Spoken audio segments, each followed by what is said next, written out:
जिसने 2006 में terrorist camp पे उस सीआरपीएफ कैंप पे टेररिस्ट अटैक किया था और जिसने कई प्रकार के अटैक्स में उसका नाम आया था, आरएसएस हेडक्वार्टर पे भी किया था। अज्ञात लोगों ने उसको मार दिया है। अब देखिए ये क्या होता है कि जब वहां की सरकार का बुलंद इकबाल बुलंद की बजाय जमींदोज हो जाता है तो कुछ ऐसा होता है। तो जो हमारे यहाँ काम किया जाता है, लोग भी आपकी पार्टी के भेजे नहीं, हमें नहीं पता कौन है, हमें नहीं पता कौन है। इसके लिए मैं बताऊं क्या होता है। आप में से जो लोग उत्तर प्रदेश और मध्य प्रदेश के रहने वाले होंगे तो बुंदेलखंड में एक आल्हा गाया जाता है। आल्हा उदल का नाम सुना होगा। तो आल्हा में एक लाइन है कि बड़े लड़ैया मोहबे वाले जैकी मार सही ना जाए और एक का मारे दुई मर जावे तीसर खौफ खाए मर जाए। तो आप देखिए एक ऑपरेशन किया, जैशे मोहम्मद लश्करे तैयबा फिनिश। अब पता नहीं खौफ खा के वो कहां से मर गया, हमें क्या पता। ब्रह्मोस के बारे में मैंने कमेंट देखा, पाकिस्तान ने कहा कि मोदी जी से हमें एक ब्रह्मोस भेज दो। कितने का है? उन्होंने कहा पता बता दो, फ्री में भेज देंगे।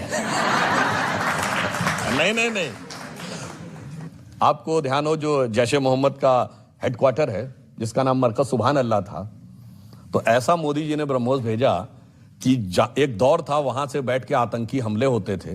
दिल्ली, मुंबई, चंडीगढ़, गुवाहाटी, चेन्नई, लखनऊ, फैजाबाद, वाराणसी, जयपुर, सूरत, नागपुर। बताइए कोई ऐसा इलाका था जहां आतंकवादी हमले ना होते हो? आतंकवादी हमले होते थे और मरकज सुभान अल्लाह में बैठ के सुभान अल्लाह बोलते थे।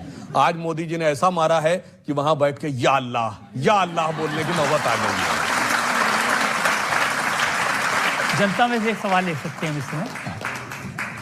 पहलगाम हमले के बाद जब भारत सरकार ने पीओके में आतंकी अड्डे तबाह किए तो राहुल गांधी जी ने कहा था कि हम भारत सरकार का फुल सपोर्ट करेंगे, लेकिन ऐसा क्या हुआ कि बाद में राहुल गांधी पलट गए?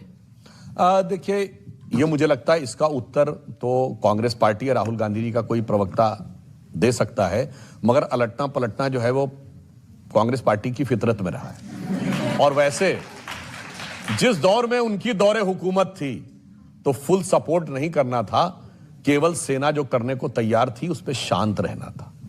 बराक ओबामा ने अपनी किताब प्रॉमिस लैंड में लिखा है 2010 में मनमोहन सिंह जी की वार्ता के आधार पर कि 2008 के बाद भारत की सेना कार्रवाई करने के लिए तैयार थी, मगर कांग्रेस सरकार ने इसलिए कार्रवाई नहीं की क्योंकि उसको लगता था इससे उपजे राष्ट्रवाद के वातावरण में बीजेपी को फायदा ना हो जाए। और राहुल गांधी जी तो वह व्यक्ति हैं जिन्होंने 15 जुलाई 2011 को उन्होंने कहा आतंकवाद को तो पूर्ण रूप से रोकना संभव ही नहीं है।